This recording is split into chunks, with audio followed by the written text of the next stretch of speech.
लाह की चूड़ियाँ पाठ 2 सीबीएसई पैटर्न पर आधारित। और यहाँ जो एनसीईआरटी की बुक्स है वसंत भाग 3 के अंतर्गत पाठ नंबर 2 लाह की चूड़ियाँ।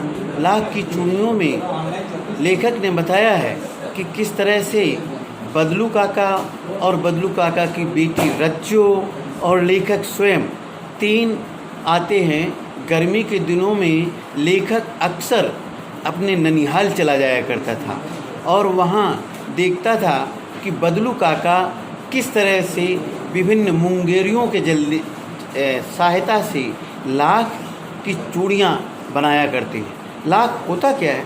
लाख वन संपदा है और वनों में एक प्रकार का कीट पाया जाता है।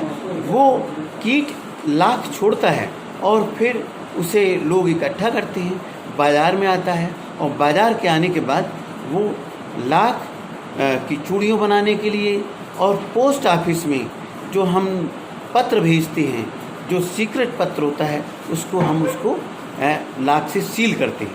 तो ये लाख का उपयोग होता है। बदलू काका की आर्थिक स्थिति बहुत अच्छी नहीं थी और वो हमेशा से लाख की चूड़ियाँ बनाया करते थे। लेखक वहाँ क्यों जाता था?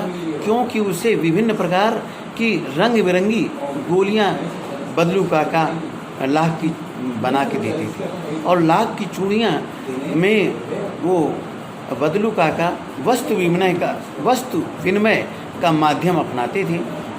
जब लाख की चूड़ियाँ बनाकर गांव में बेचते थे, उसके बदले बदलू काका को सब्जी है, कपड़े हैं और विभिन्न प्रकार की दैनिक उपयोग में आने वाली चीज़ें उनको मिला करती थी। इसे वस्तु विनिमय कहा जाता है।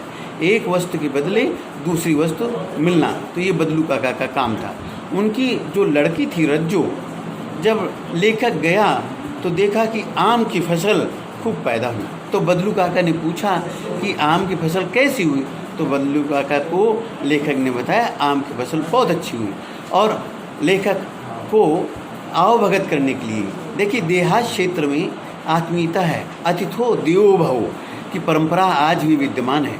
उसको चरितार्थ करने के लिए बदलू काका ने कहा, अरे रज्जो जरा अंदर से आम ले आ और देख ये आया है ना, इसको खिला आके। तो रज्जो लाती है और बढ़िया बढ़िया आम खिलाती है। तो यहाँ पर लाख की चूड़ियों के माध्यम से ये बताया गया है कि ग्रामीण क्षेत्रों में उद्योग धंधों का कितना महत्व है, उनकी आर्थिक स्थिति कितनी अच्छी हो जाएगी यदि उद्योग धंधे वहाँ को स्थापित की जाएंगे। और यहाँ पर ये भी बताया गया है कि पारिवारिक रिश्ते कैसे हों। तो रज्जो जो थी उसकी कलाइयों में क्या शोभायमान हो रहा था? उसकी कलाइयों में ये लाख की चूड़ियाँ शोभायमान हो रही थी। और शादी ब्याह में लाख की चूड़ियों का जोड़ा जाता है, वहाँ पर बदलू काका अच्छी पैसे कमा लेता था। बहुत बहुत धन्यवाद being with me. Stay safe at your home, stay at home, stay safe. Thank you very much being with me. फिर मिलते हैं नेक्स्ट वीडियो के साथ।